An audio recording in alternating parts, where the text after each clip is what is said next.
তারেক রহমানের নির্দেশ সন্ত্রাস মুক্ত হবে সারা বাংলাদেশ। তারেক রহমানের নির্দেশ চাঁদাবাজ মুক্ত হবে সারা বাংলাদেশ, দখল মুক্ত হবে সারা বাংলাদেশ।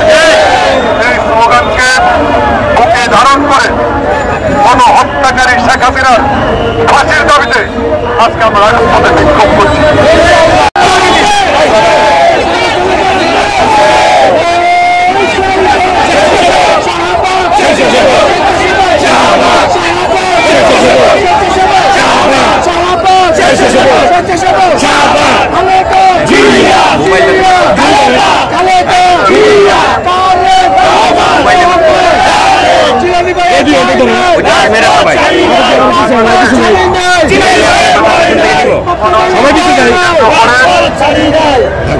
হাজারো অনেক জনতাকে হত্যা করা হয়েছে বিগত 16 বছর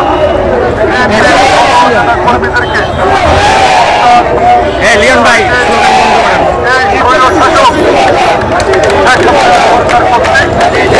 এই গণহত্যার পরিমাণে আজকের এই মিছিল এবং সমাবেশে ইতিমধ্যে আমাদের মাঝে উপস্থিত আছেন জাতীয় প্রতিনিধি দলের সংগ্রামী সভাপতি ডক্টর মোনায়েম মুন্না, স্বেচ্ছাসেবক দলের সংগ্রামী সভাপতি এস.এম. জিলানী, ভারতের অধিক ছাত্র দলের সফল সাধারণ সম্পাদক নির্বাহী কমিটির অন্যতম সদস্য হাবিবুর রশিদ হাবিব, ঢাকা মহানগর দক্ষিণ যুব দলের সংগ্রামী আহ্বায়ক খন্দকার এনাম, ঢাকা মহানগর দক্ষিণ বিএনপির সংগ্রামী যুগ্ম আহ্বায়ক সাদেকুল হারুন, স্বেচ্ছাসেবক দলের সংগ্রামী সাধারণ সম্পাদক বাপ্পা সিকদার সহ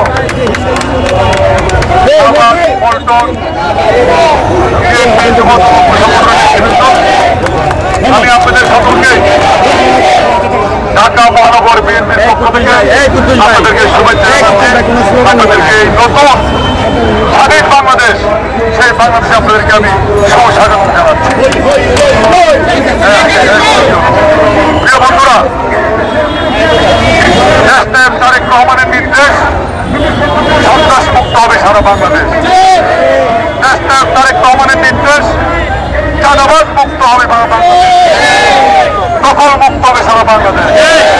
এই স্লোগানকে বুকে ধারণ করে গণহত্যাকারী শেখ হাসিনার ফাঁসির দাবিতে আজকে আমরা রাজপথে বিক্ষোভ করছি। আমাদের উপর নেতা কর্মীদেরকে, ছাত্র জনতাকে ফাঁসির মতো গুলি করে হত্যা করেছে। আমাদের নেত্রী বেগম খালেদা জিয়াকে মিথ্যে মামলা দিয়ে 6টি বছর কারাগারে আটকে রেখে তার জীবনকে মৃত্যুর সম্মুখীনে পড়ে দেওয়া হয়েছে। তারেক রহমানকে একের পর এক মিথ্যা মামলা দিয়ে তিনি যাতে বাংলাদেশে আসতে না পারেন সেই উপচেষ্টা করছে। আমরা বলতে চাই, আজকে ছাত্র জন ঐক্যবদ্ধ হয়েছে, ঐক্যবদ্ধ আন্দোলনের মধ্য দিয়ে এদের পতন হয়েছে। এরা এই খুনি হাসিনা এখনো দিল্লিতে বসে বিভিন্ন বিবৃতি দিচ্ছেন, আবার ষড়যন্ত্র করছেন।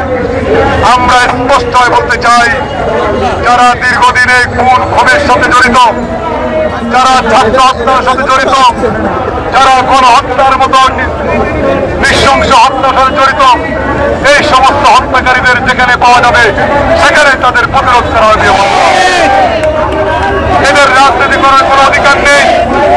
যারা সরাসরি মানুষ হত্যা করে, গণহত্যা করে, এদের রাজনীতি করার কোনো অধিকার নেই। তাই বলতে চাই, আমাদের ঐক্যবদ্ধ থাকতে হবে। নায়ক তারেক রহমানের নেতৃত্বে ঐক্যবদ্ধ আমরা কাজ করব। আজকে যে অন্তর্বর্তীকালীন সরকার, সেই সরকারকে আমরা সহযোগিতা করবো, দেশপ্রেমিক সেনাবাহিনীকে সহযোগিতা করবো, আইন শৃঙ্খলা রক্ষার দায়িত্বে যারা আছেন তাদেরকে সহযোগিতা করবো। শুধুমাত্র এই খুনি ফাসিস্টদের রাজপথে মোকাবিলা করতে হবে, এটা আজকে আমাদের ভূমিকার। আজকের মতো বিদায় নিচ্ছি। খোদা হাফেজ। বাংলাদেশ জিন্দাবাদ, শহীদ জিন্দাবাদ।